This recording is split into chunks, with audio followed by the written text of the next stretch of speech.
Dinil haq liyudhirahu 'ala ad-dini kullih wa kafa billahi syahida asyhadu an la ilaha illallah wahdahu la syarikalah wa asyhadu anna Muhammadan abduhu wa rasuluh amma ba'du.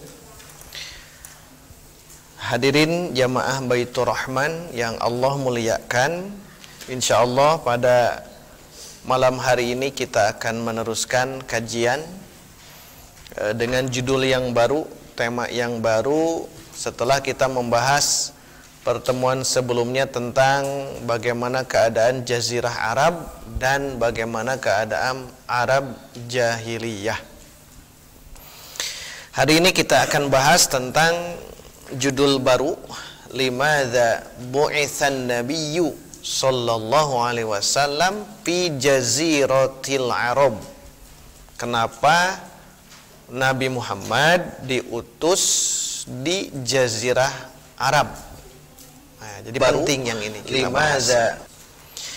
Akan tetapi sebelumnya saya akan memaparkan dulu tentang Madrasah Sirah Nabawiyah, karena nanti tentunya ikhwatu iman akan menelusuri ya madrasah Sirah Nabawiyah.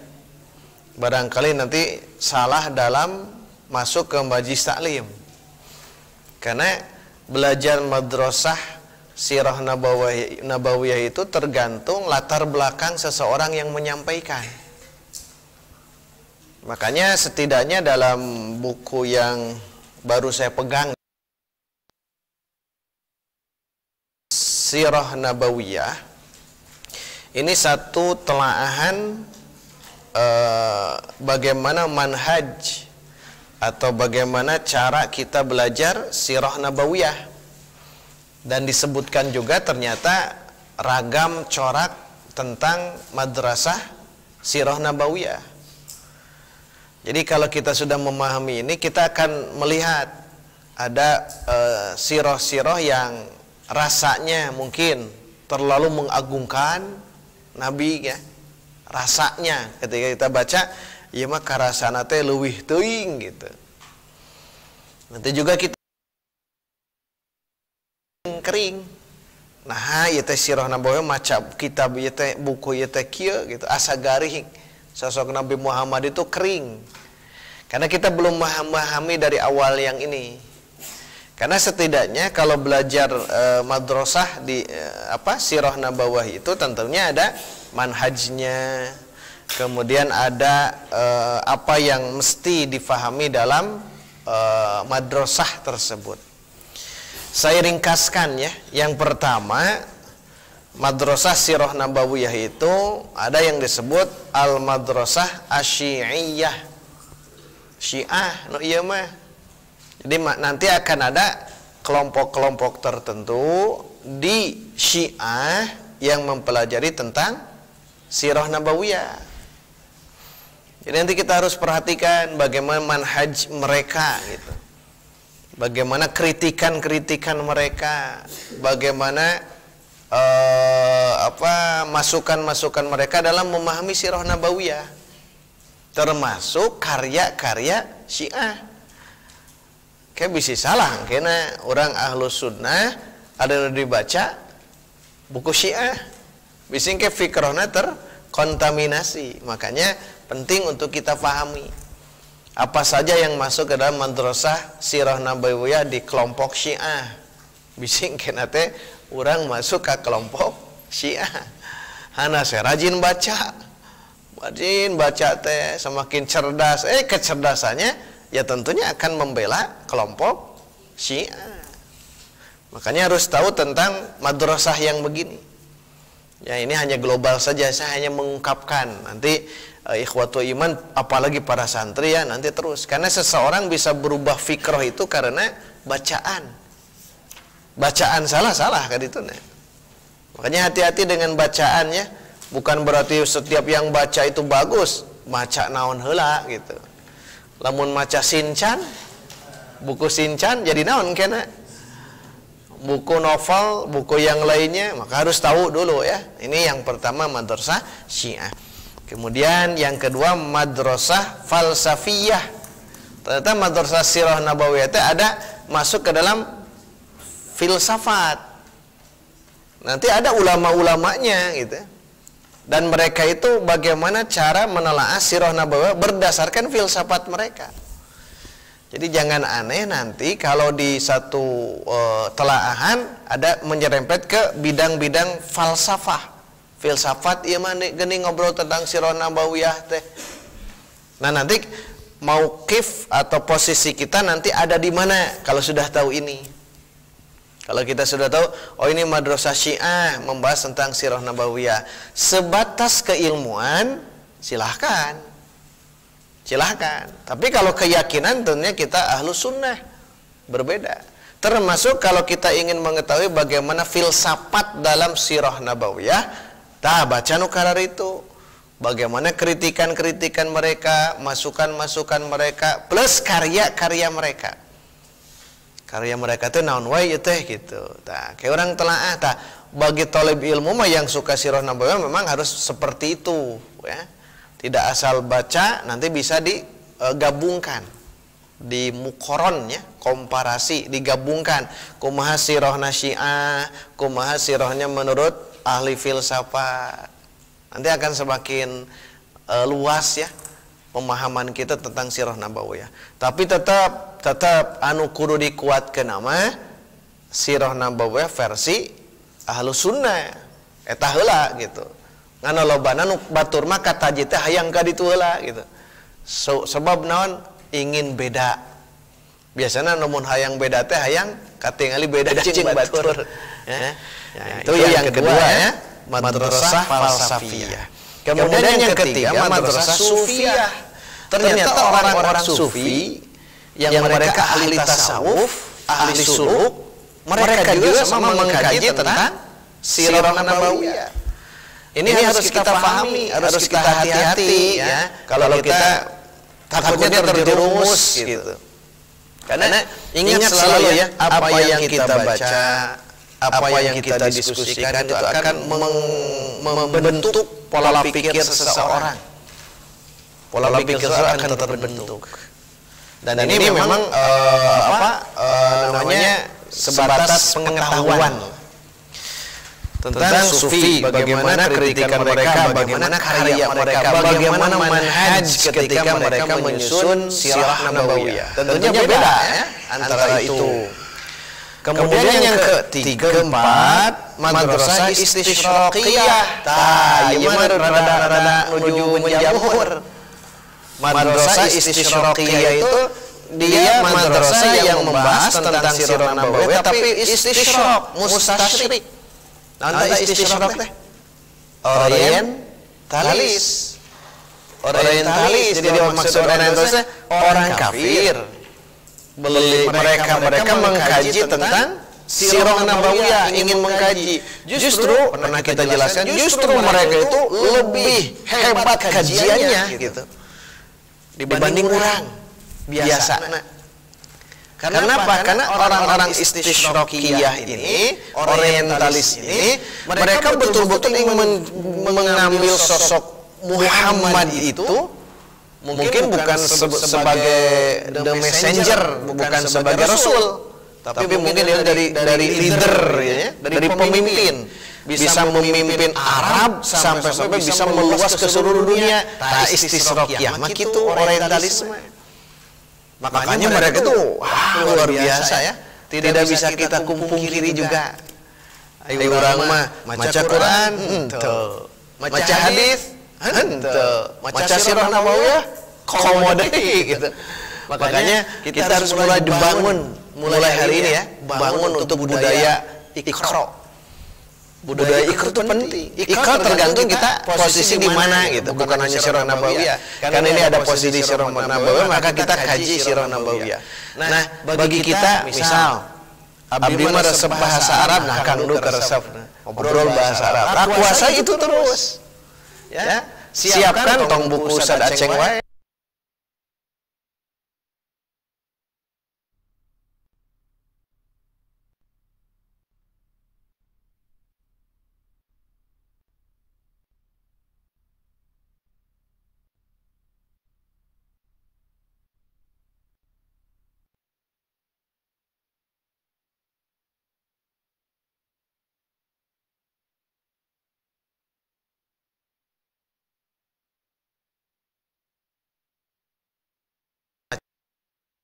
dia membuat tentang tafsir juga kan, tentang apa itu namanya, madhab tafsir.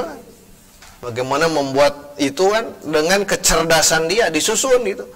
Bagaimana tafsir yang berkembang di dunia itu, termasuk yang sirah.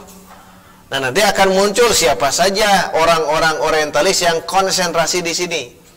Dan sekarang kan bahasa Inggris mereka tentunya dibukukan dalam bahasa Inggris. Bahasa Inggris mereka dalam buku tersebut itu sudah diterjemahkan ke dalam bahasa Indonesia dan bahasa yang lain. Ketika kita baca, rasanya nanti akan beda. Sirah Nabawiyah. Kalau sebatas pengetahuan, maka kuasai ini sebagai nanti bahan kekuatan untuk kita membantah mereka. Karena ingat di Sirah Nabawiyah itu kan, kenapa orang-orang yang kemarin membuat karikatur menghina Nabi? Karena literatur yang mereka baca, yang mereka terima, bahwa sosok Muhammad itu, misal, teroris, menghancurkan etnis satu bangsa, nanti di perang Khaybar kan gitu. Apakah benar nanti sosok Nabi itu menghancurkan satu etnis, meluluh lantakan, menghabiskan etnis Khaybar, Yahudi kan? Apakah benar atau ada alasan yang lain? Bagi mereka melihatnya kacamatanya berbeda. Kan seperti itu. Apakah nanti Nabi Muhammad itu tiap apapun juga dia cinta atau suka terhadap wanita? Itu dari Sirah Nabawiyah. Tapi perspektif mereka itu, cara pandang mereka yang memang begitu. Tak tongane lamunnya karikatur menghina Nabi, dan memang mereka meyakini Muhammad itu bukan apa-apanya. Cara pandangnya tak keeng dalam cara pandang salah teh. Siga ayeuna naon wujud rame-rame tadi subuh. Penembakan di tol itu kan. Berarti kan cara pandang mereka. Di negara kita memahami bagaimana para pembela HRS, Habib Rizik Syihab, kemudian ditembak di tempat. Berarti kan mengerikan gitu. Mengerikan ketika ada umat Islam seperti itu ditembak di tempat. Dengan alasan ya banyak lah, nanti banyak alasan, 1001 alasan di kepolisian itu ya. Makanya harus kita betul-betul hareng-heng ya teh. Makanya pentingnya kita mengkaji tentang Sirah Nabawiyah supaya kita siap-siap. Wallahu alam apa yang terjadi kan ya. Nah, kembali ke yang ini, jadi kalau belajar itu lihat nanti madrasah mana yang sedang dikaji oleh kita. Itu yang keempat, madrasah istisyraqiyah atau orientalis. Yang kelima, madrasah islahiyah, pembaharu katanya. Ulama pembaharu yang kita tahu nanti ada siapa? Rashid Ridho, Jamaluddin Al-Afghani kan itu ya. Kemudian mereka Muhammad Abduh, termasuk tafsir Al-Manarnya. Mereka akan mengkaji tentang Sirah Nabawiyah. Makanya nanti akan orang-orang yang seperti ini pembaharu itu biasanya menggunakan logika ya, logika mereka itu. Maka di sini dijelaskan sedikit tentang mereka itu mentakwil Toiron Ababil. Toiron Ababil itu bukan burung ababil, bukan. Dari atasannya bukan burung ababil, tapi apa? Wabaul judari wal hosobati. Jadi wabah. Ini tafsir islahiyah ini. Ketika mereka mencari Sirah Nabawiyah dalam Quran, oh ternyata ini bukan burung ababil betul-betul burung, tapi wabah yang dibawa melalui perantaraan angin gitu. Yang membawa perantaraan angin ketika masuk ke badan-badan Jaish Abroha, ke tentara Abroha itu mereka bagaikan apa ya, budug ke sawak-awak kan judari teh kusta kan ya, budug sawak-awak, rangsak ke sawak-awak. Nah, mereka itu memahaminya dari ini islahi pembaharu itu mereka menggunakannya logika. Makanya cara burung ababil akan menolak itu. Nanti juga akan ada penolakan bahwa Nabi Muhammad pernah membelah laut, bulan, laut Nabi Musa pernah membelah bulan. Nah, mereka nolak. Kenapa? Karena madrasahnya. Nah, nanti kita akan arahkan ini madrasah yang kita bahas itu yang ini. Nah, ketika ada perbedaan-perbedaan wajar lah ya. Wajar karena madrasah sirah nabawiyah ternyata banyak. Kemudian berikutnya madrasah al-ittijah al-fiqhi al-haraki. Ini fikih haraki. Bagaimana madhajnya, bagaimana kritikan mereka dan sebagainya. Termasuk madrasah al-markisiyah. Markis, markis teh. Markisme orang-orang yang ateis kan? Orang-orang ateis juga sama belajar untuk menggali sirah nabawiyah karena unik gitu. Sosok Muhammad itu unik ketika dikaji oleh mereka. Sosok yang mana yang tidak melebihi itu kan sosok Nabi itu yang unik. Nah, marxisme nanti akan mengkaji tentang sirah nabawiyah. Ini banyaknya karena ya setiap kepala itu kepalanya sama tapi isinya belum tentu sama, beda.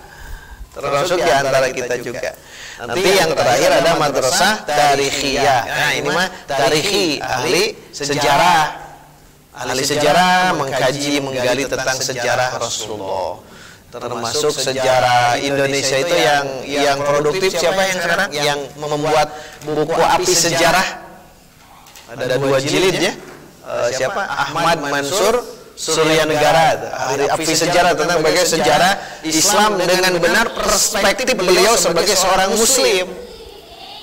Mungkin nanti ada yang lain sebagai orang kafir membahas tentang sejarah Indonesia, bagaimana keadaan mereka itu tentunya dari latar belakang. Nah, ini juga sama ya. Nah, terakhir beliau menjelaskan begini, kalau begitu torikoh atau metode yang terbaik apa gitu. Kalau begitu, nah, biar nanti kita jelas kenapa menggunakan salah satunya rujukan al-lu'lu' al-maknun. Karena ternyata banyak di antara ahli-ahli sejarah yang mereka menyusun sejarahnya sesuai dengan kapasitas mereka. Maka diperlukanlah qawaid dan dawabit. Kaidahna kedah kumaha mun orang diajar sirah nabawiyah. Nah, secara ringkas kata beliau begini. Jadi manhaj yang benar dalam sirah nabawiyah itu manhaj, metode, cara yang berpusat kepada belajar tentang kejadian sirah nabawiyah ini berdasarkan masodir asliyah yang sahih. Masodir itu rujukan yang asli dan sahih. Tayun kudu dikurang dipelajari mah ya. Belajar sirah nabawiyah itu gunakan rujukan yang asli seperti kata beliau Al-Qur'anul Karim. Nah, cek naon wae dina Quran teh tentang perang-perang yang ada di dalam Al-Qur'an. Nah, nanti ada ulama aja menelaah Quran teh hanya menelaah dari sirah nabawiyah. Ayat sabaraha ayat kita disusun oleh mereka. Makanya subhanallah ya, kalau kita terus mengkaji agama dan kita punya satu kemampuan satu saja, terus digali dikaji itu akan muncul termasuk ulama-ulama melihat Quran itu hanya di satu sisi yang ini. Jadi setiap ayat demi ayat disusun kemana-mana ku anjeunna nama. Oleh ulama disusun gitu. Yang nantinya akhirnya menjadi fikrah bagi dia. Nah, diantaranya tentang Quran ya, pembicaraan Quran tentang gozwah Nabi yang terdapat dalam Al-Quran itu setidaknya kata penelaah ya, dabi teu acan nelaah. Kayak santri ya kudu nelaahnya. Tapi santri mah kudu nelaahna kieu aya sabaraha huruf dina Quran. Kuduna kitunya dibagi ta saurang surat ya, kayak dihitung aya sabaraha huruf, bukan lagi ayatnya. Ayat mah sudah ini. Nah, kata beliau mereka yang ahli di bidang ini mayuqoribu mendekati kepada 280 ayat. Ada jumlah ayat di Al-Quran sabaraha? 6.200 sekian ya. 6.200 sekian, 6.000-an sekian lebih gitu. Sedangkan ini 280 ayat yang membahas tentang ghazwah, pertempuran Nabi ya. Nah, itu kalau dihitung persen kata beliau sekitar nisbahnya itu 4,65% dari Al-Qur'an. 4,65% tentang sirah nabawiyah di dalam Al-Qur'an, 4,65%. sirah nabawiyah di Quran teh. Tapi kan membentuk kayak karakter untuk kita. Dan nanti akan dikaji terus yang ini. Kemudian sebagiannya itu ada yang jelas. Jadi menggambarkan dan jelas tentang pertempuran ini di dalam Al-Qur'an. Ingat. Ini masodir, rujukan yang asli itu memang yang ini dulu ya, harus kita kokohkan. Seperti Al-Ghazawatul Kubra, perang-perang akbar, perang-perang besar itu ya. Di antaranya perang Badar. Kan ayat di sini di Al-Qur'an kan ya? Perang Badar. Perang naon cing? Perang Uhud kan? Ada perang Uhud, perang Khandaq, perjanjian Hudaybiyah, perang Khaybar. Kemudian nanti membebaskan kota Makkah. Al-Fath itu atau An-Nasr. Idza jaa nasrullahi wal fath itu Fathu Makkah. Dan itu semua jelas. Itu jelas. Maka kalau kita perhatikan Quran, para ulama akan membongkar itu semua. Nah, itu sebagai mukadimah ya. Mukadimah saja. Perang-perang tadi nanti akan kita masuk juga. Karena ini kan sifatnya kita belajar itu sedikit demi sedikit. Nah, yang saya jelaskan tadi itu ingin menjelaskan bahwa madrasah sirah nabawiyah itu banyak. Nah, kenapa sekarang kita membahas kitab yang ini disanding dengan yang lain, tapi rujukan utamanya kita gunakan kitab Al-Lu'lu' Al-Maknun, 4 jilid gitu ya. Kenapa? Karena beliau menyodorkannya berdasarkan dalil ya, berdasarkan ayat Al-Qur'an jika ada, berdasarkan hadis jika ada. Kemarin kita jelaskan juga dengan hadisnya, berdasarkan sirah nabawiyah yang sahih. Ketika disebutkan yang dhaif, beliau menyebutkan itu. Nah, itu kelebihan yang ini. Daurama kantun am. Tekudu nguyep di dapur.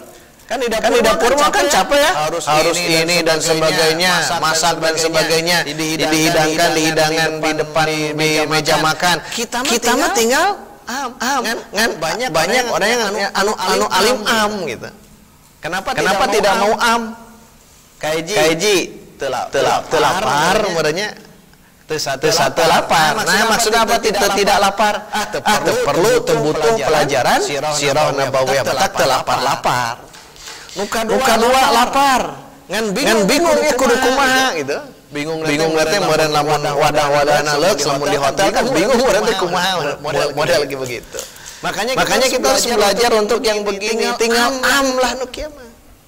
Tinggal masalahna punten di masyarakat itu naon teh penyakit tentang bab nu kieu tinggal am teh ngedul maca ngedul maca urang hiji we eta ngedul maca usah da sok maca sirah nabawiyah di dia beda rasana beda kan selain ngesernya di grup matanya sirah nabawiyah pertemuan ke-1 berebet ya itu dibaca bagus gitu.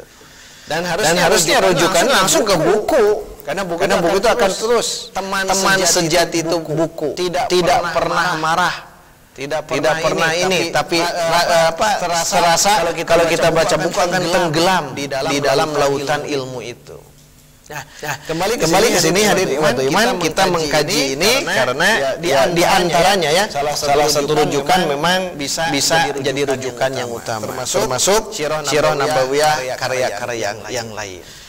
Baik di sini diberi judul Limadza bu'isan nabiyyu sallallahu alaihi wasallam fi jaziratil arab. Bacain namanya harulang ini saya bacakan. Jadi hikmah Allah Ta'ala mengutus sosok Nabi kita itu agar nanti muncul cahaya matahari di sana. Di mana di sana itu di Jazirah Arab itu bergelimang dalam kegelapan. Maka muncullah cahaya dan bisa menyinari dunia di saat itu dengan cahaya dan hidayahnya bermula di ufuk Jazirah Arab. Bermula di ufuk Jazirah Arab. Di saat itu berada dalam kegelapan. Dan Allah memilih Arab bangsa Arab, Jazirah Arab untuk dakwah pertama kali. Kemudian akhirnya mereka Rasul dengan para sahabat mentabligkannya ke seluruh penjuru alam semesta. Dan di antaranya kenapa Nabi hadir di sini di Arab ya, di Makkah khususnya. Satu, annahum kanu 'alal fitrah wa ashabu iradatin qawiyatin. Ini yang penting. Kenapa Nabi kita hadir? Dikarenakan mereka, maksudnya orang-orang Arab jahiliyah, orang Arab Makkah, mereka alal fitrah, berada dalam kefitrahan mereka. Mau tidak mau kita punya keyakinan kalau sejarah membuktikan bahwa orang Arab itu berada dalam fitrahnya memang luar biasa. Termasuk mereka itu punya kekuatan iradah. Qawiyah, irodatnya keinginannya kuat. Jadi sosok orang-orang Arab mah gitu. Jadi irodah azam menurut namanya azamna teh kuat. Beda jeung orang Sunda ya teh azamna kuat. Asa henteu nya mun orang Jawa mah memang kuat sigana sebab orang Jawa itu hampir sadayana jadi presiden pertama Jawa. Ya, paling hijinya almarhum B.J. Habibie kan ya. Kalau yang lain ayeuna Jawa. Tuh azamnya kuat sih kan. Harus kudu mah orang Sunda nu jadi presidennya. Kamu nu hafid dah. Punya mimpi besar nu harafid teh. Siap untuk jadi presiden Republik Indonesia. Republik Islam Indonesia. Gagah harus ada ya. Tapi si gana ya kita tahu orang Sunda mah ya orang Sunda anu penting ngariung mah jeung kolot gitu ya. Orang Sunda mah kitu makan enggak makan asal ngumpul gitu. Penting ngariung gitu. Budak rek jauh saeutik teh tong ka ditu karunya ka orang Sunda kitu nya. Harus dirubah sekarang. Harus berani untuk berdakwah dimanapun. Bukan hanya di sini, dimanapun juga berdakwah. Maka kuatkan ya di sini karena ternyata orang Arab itu fitrahnya luar biasa dan juga mereka itu punya irodah yang kuat. Ada bukti. Di sini dijelaskan. Sosok Suhail bin Amr. Sosok ini sudah mulai muncul dalam pemikiran kita. Suhail bin Amr. Tapi nanti akan dibahas juga. Suhail bin Amr tentang perjanjian Hudaibiyah. Nanti akan ada seseorang yang dia itu namanya Suhail bin Amr. Kalau bab sahabat mungkin sudah beres sirah nabawiyah ya. Kita akan teruskan ke sahabat yang agung dulu. Itu yang 4 khulafaur rasyidin, Abu Bakar, Umar, Utsman, Ali. Nanti ada 10 yang dijamin masuk surga. Nah, kita bahas itu dulu. Baru ke yang lainnya termasuk nanti Suhail bin Amr. Karena banyak rujukan kitab ya ingin membahas sebagai sosok para sahabat. Dan itulah yang agung sosok sahabat itu. Jadi kalau Bapak Ibu mau mengkaji, kaji dulu tentang sosok Nabi kita sampai tuntas. Beres itu kajilah 4 khulafaur rasyidin. Beres itu kaji dulu sahabat-sahabat yang lain. Baru nanti ke khalifahan yang lain. Ya di Bani Umayyah, Abbasiyah terus. Nah, itu nanti ke sana. Bermula di sini dulu. Nah, di sini ada sosok namanya Suhail bin Amr. Perhatikan di sini di dalam riwayat Al-Bukhari. Nah, rawasna kitab itu gitu. Jadi di sini disebutkan dalam riwayat Al-Bukhari kitab Asy-Syurut bab Asy-Syurut fil jihad nomor hadis 2731 dan 2732. Itu rujukannya. Rujukan kedua riwayat Muslim. Tuh kan ayatnya. Kitab Al-Jihad was-Siyar babnya Al-Sulhu Hudaibiyah fil Hudaibiyah perjanjian Hudaibiyah nomor hadis 1783. Rujukan ketiga riwayat Imam Ahmad dalam musnadnya nomor hadis 18.909. Mun diantawis antum anu apal mantap ya. Bukhari nomor hadis sekian, Muslim sekian, Ahmad sekian. Mantap luar biasa. Dan ada ahli hadis, ahli Quran ada, ahli hadis ada, ahli sirah juga ada. Luar biasa. Luar biasa. Dan masih banyak ya peluang-peluang kita. Dan tidak mudah itu ya, harus perjuangan panjang. Baik, di sini jelaskan Suhail bin Amr. Ingat, Suhail bin Amr. Saya bacakan. Hina sami'a ma ja'a fi kitabis sulhi fil Hudaybiyah. Ketika dia mendengar, Suhail mendengar ada tulisan perjanjian Hudaybiyah. Perjanjian Hudaybiyah. Nabi dengan sahabatnya kemudian membuat perjanjian ini dan situ, nanti dijelaskan secara ringkas di Sulh Hudaybiyah ya. Nah, sebagai perwakilan orang kafir Quraisy, beliau ini Suhail bin Amr dari kaum muslimin, Nabi Muhammad dengan muslimin dengan Ali, di situ kan ada. Nanti ada sosok orang Arab kafir Quraisy namanya Suhail bin Amr, pemuda. Bahkan dijelaskan di sini Suhail bin Amr itu nama lengkapnya Suhail bin Amr al-Amiri, seorang khotib Quraisy. Jadi di antara yang ahli khutbah di antara Quraisy itu Suhail bin Amr.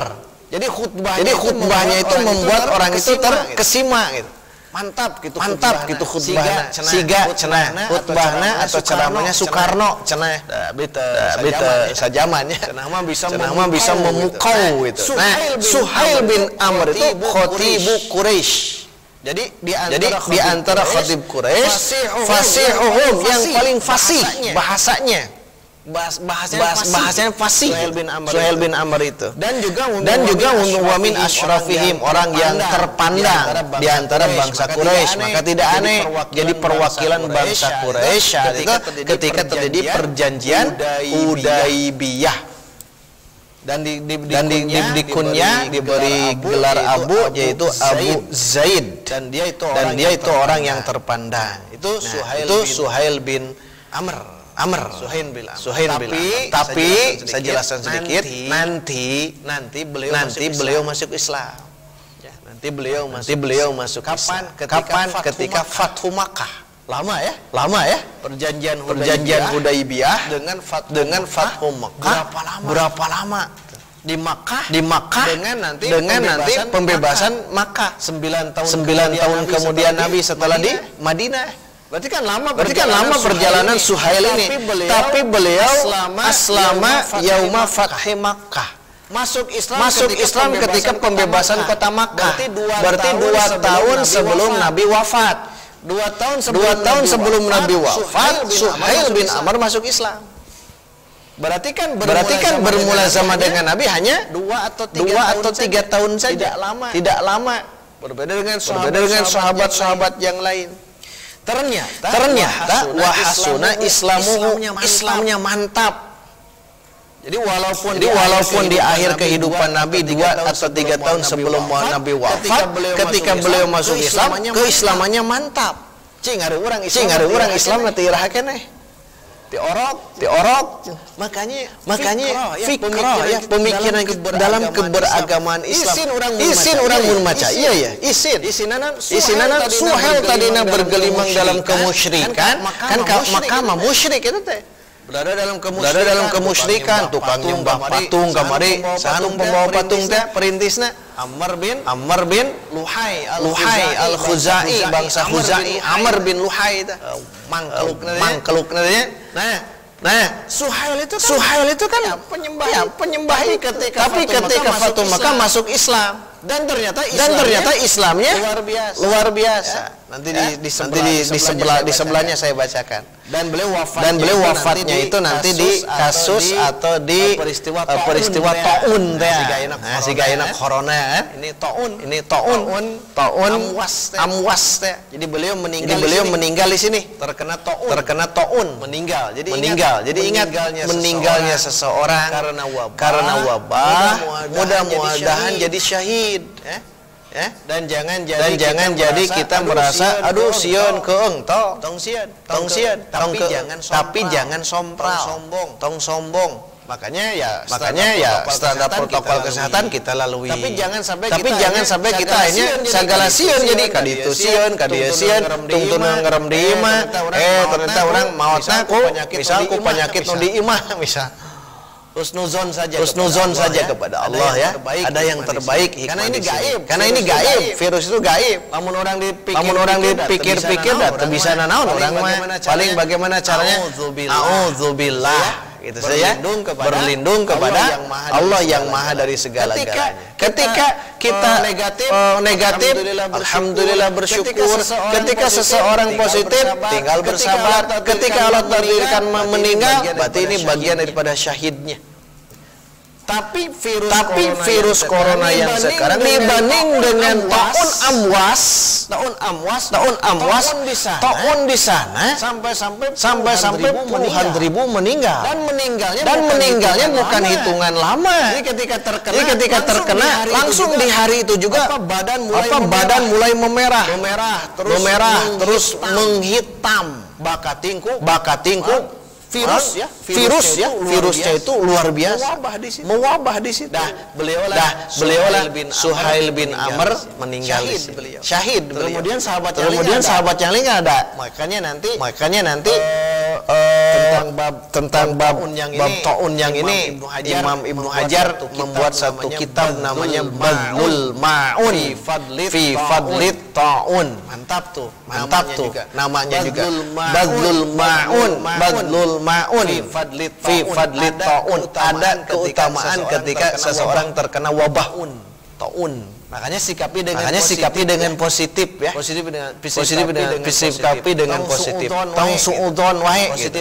Positif saja Allah yang maha dari segala. Baik kembali ke sini. Beliau wafatnya di taun ya, di Amwas tahun ke-samani asyrata lil hijrah. Tahun ke-18 Hijriah. 18 Hijriah ya. Beliau wafatnya di situ. Tetapi beliau tanu isin teh ya walamma aslama ketika Suhail bin Amr masuk Islam kana katsirus sholati was-shaumi was-shadaqati. Tas lebat Islam teh kitu anjeunna mah. Beliau itu banyak kasir itu banyak salat, banyak saum, banyak sedekah. 3S ya. S3 salat, saum, sedekah. Setelah masuk Islam, jeung masuk Islam ketika Fathu Makkah. Nabi hanya 2 tahun. Jadi kita masalahnya di sini gitu ningali.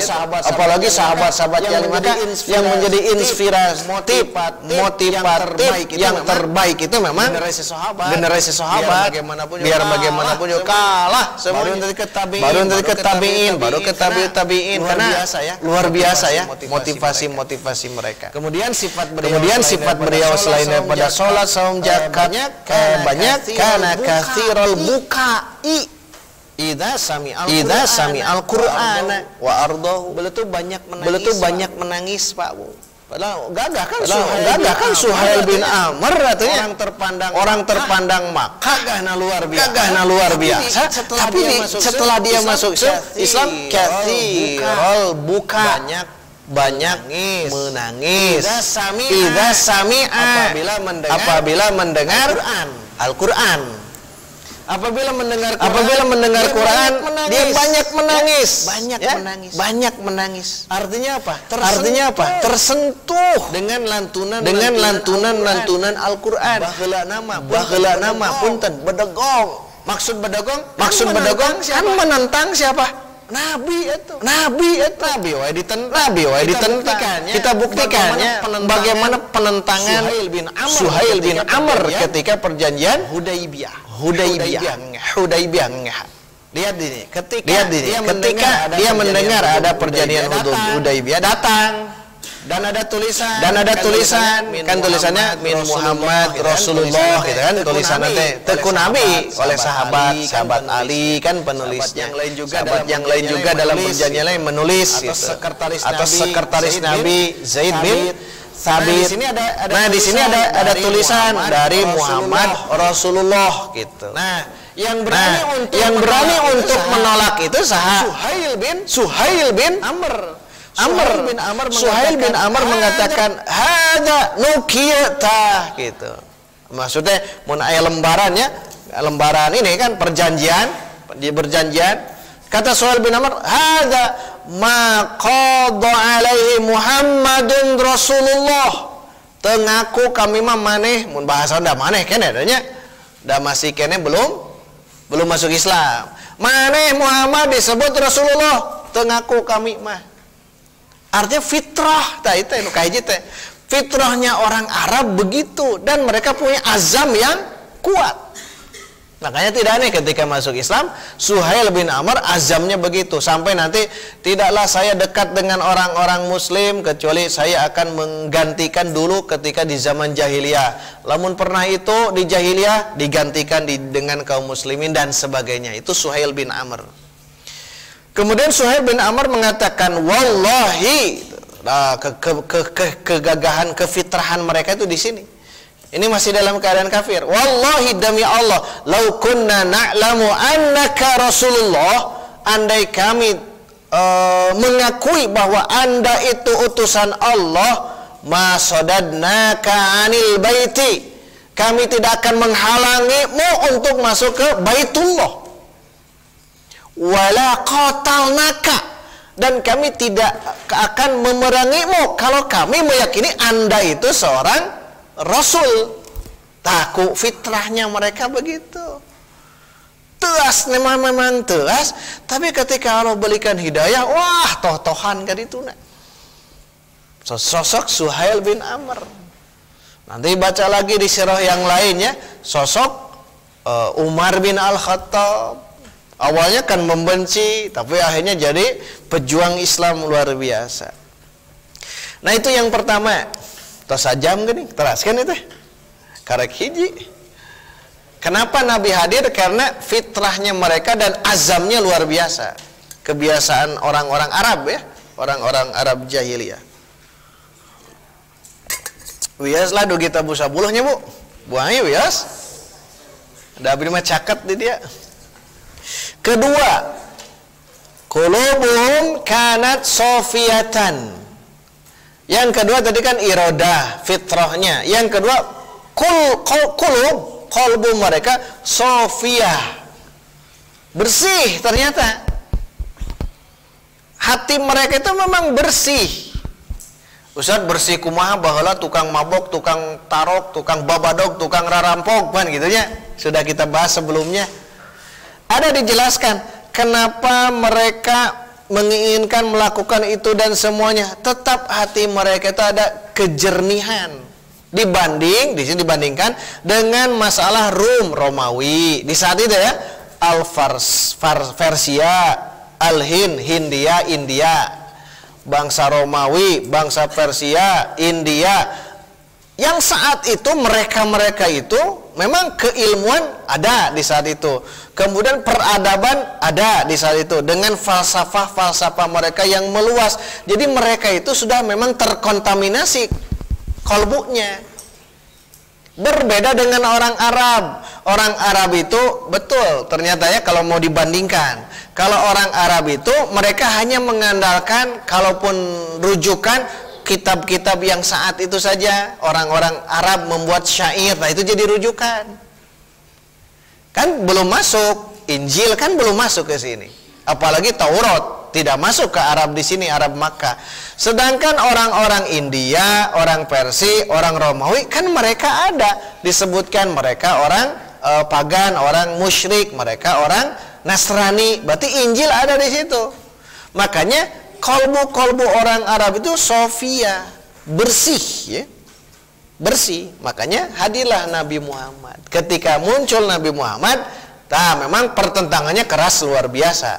Tapi berbeda karena orang-orang Arab masih dalam keadaan tidak tahu ajaran-ajaran Yahudi dan Nasrani saat itu.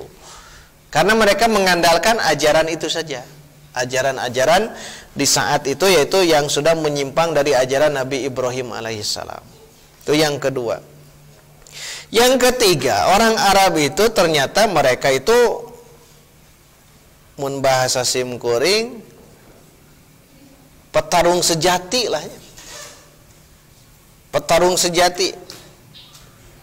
Apa yang dimaksud dengan petarung sejati? Yang mereka itu punya kekuatan, lamun ayana naon itu mereka tidak pernah lolondokan gitu. Jadi lamun ayana naon perang gitu.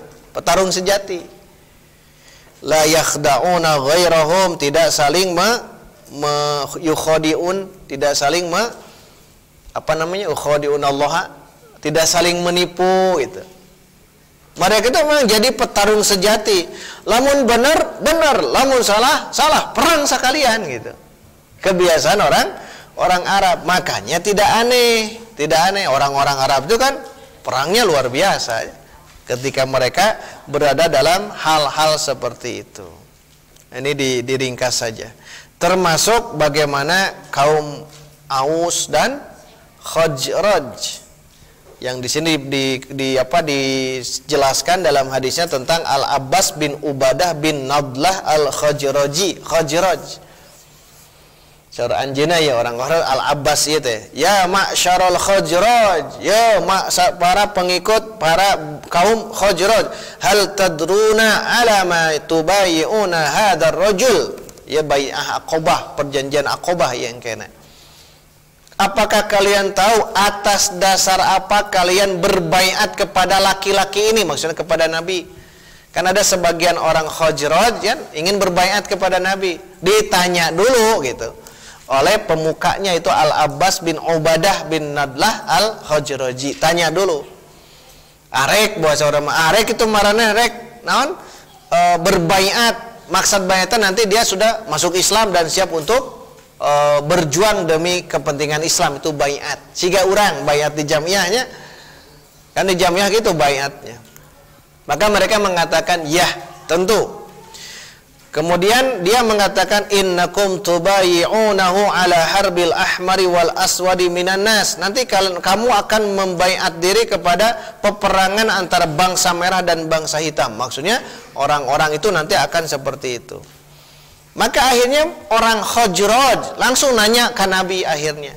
Fama lana bidzalika ya Rasulullah in nahnu wafaina. Rasul, kalau kami berbaiat kepadamu, apa yang akan kami dapatkan gitu.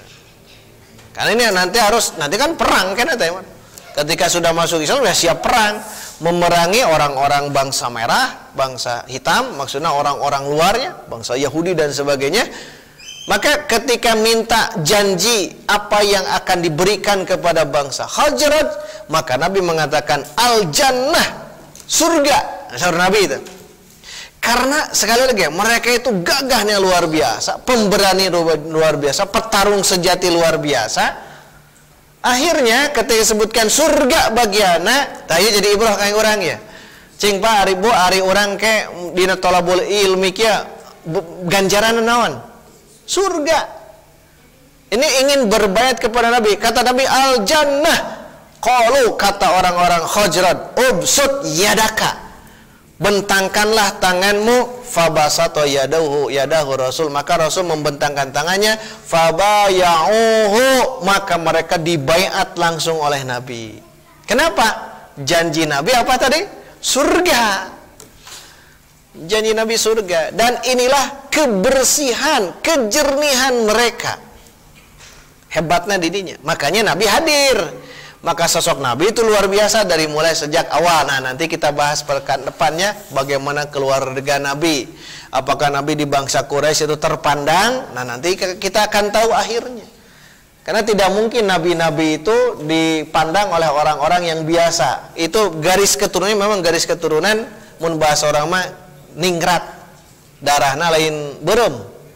Darah biru gitu. Darah biru nu jadi eta teh biasa. Nah, ya biasanya seperti itu.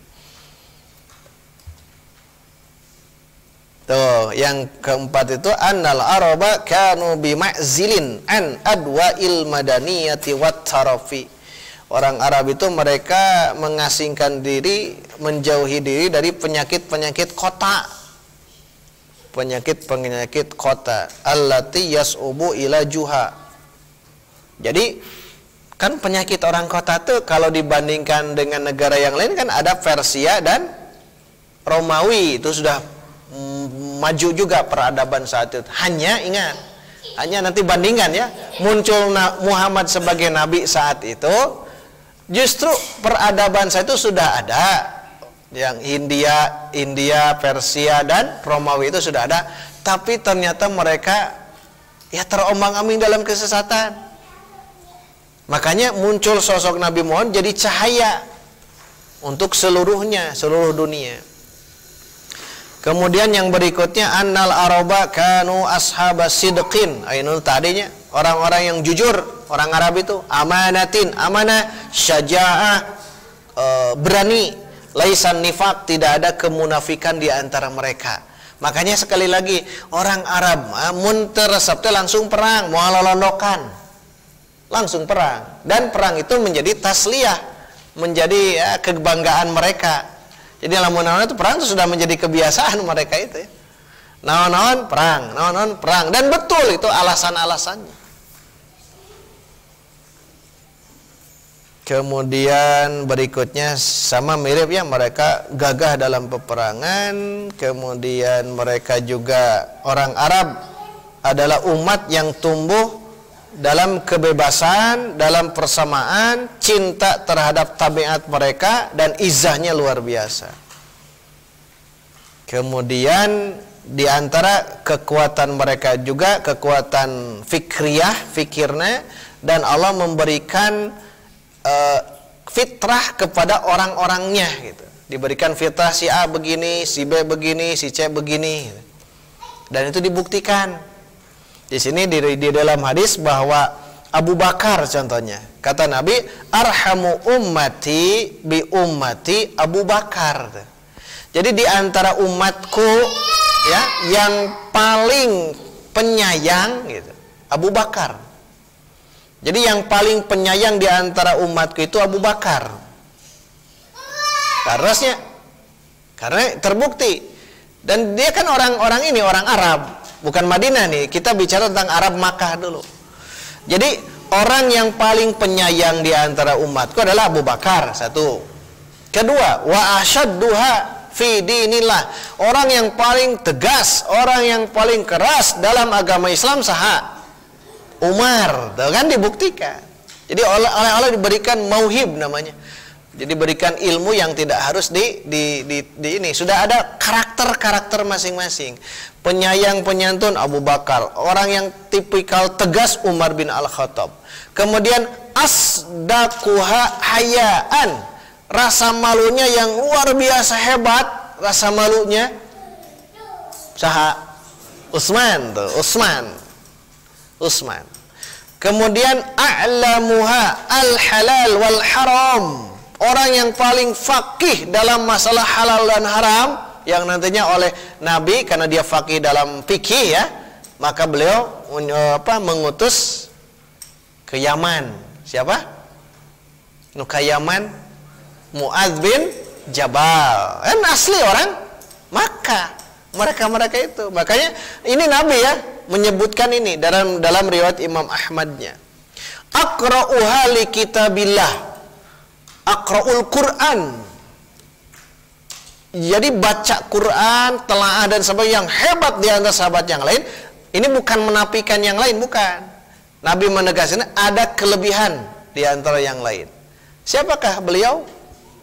Ubay bin Ka'ab. Ubay bin Ka'ab orang yang aqra'ul Quran, orang yang dahsyat dalam bab Al-Quran. Makanya lihat di sini, masing-masing sahabat Nabi itu begitu ya, termasuk kita. Kita juga nanti oleh Allah diberikan sesuatu yang lain tidak bisa, dan tidak semuanya kita bisa merangkul ini sebagainya, tidak bisa. Ada, makanya peranlah, kita berperan. Rek jadi Umar, sok jadi gagah kita mulai nanan Umar bagiannya. Atau mau jadi penyantun Abu Bakar. Atau mau dalam fakih dalam ilmu fakih dalam halal haram Mu'adz bin Jabal. Atau mau jadi orang yang fakih dalam Al-Qur'an, berarti Ubay bin Ka'ab. Kan Ubay bin Ka'ab aku Nabi sok dipiwaran maos. Aya Abdullah bin Mas'ud, aya Ubay bin Ka'ab, ada yang lain-lainnya. Nah Ubay bin Ka'ab kadang-kadang saur Nabi teh cing sok macakeun eta. Aduh isin atuh. Rasul Nabi kedah macakeun Al-Qur'an ka salira isin. Tapi kan Nabi ingin mendengar. Nah Ubay bin Ka'ab itu luar biasa dari lantunan suaranya, dari pemahamannya, itulah Ubay bin Ka'ab. Kemudian a'lamuha bil faraid. Orang yang paling faqih dalam ilmu faraid, ilmu mawaris. Dah kadinya yang kena. Siapakah dia? Zaid bin Thabit. Zaid bin Thabit itu al-faradi, orang yang ahli faraid. Makanya tidak aneh kalau kitab Ar-Rahabiyah itu nanti mengacunya ke sahabat Zaid bin Thabit. Walaupun Ali dahsyat luar biasa, Umar, Abu Bakar kan dahsyat luar biasa dalam bidang ini juga, tapi oleh Rasul dibedakan. Dan terakhir likulli ummah amin. Setiap ada umat itu ada amin, orang yang amanah. Wa aminu hadhil ummah, dan orang yang amanah di umat ini saha. Nah, ya rada hese punya. Saha? Abdullah bin Abu Ubaidah bin Al-Jarrah, orang yang sangat amanah, Abu Ubaidah bin Al-Jarrah. Nah ini semua, ingat ini semua diabadikan dalam hadis. Dan mereka-mereka inilah yang nanti kita akan bongkar satu demi satunya dalam perjalanan hidup para sahabat.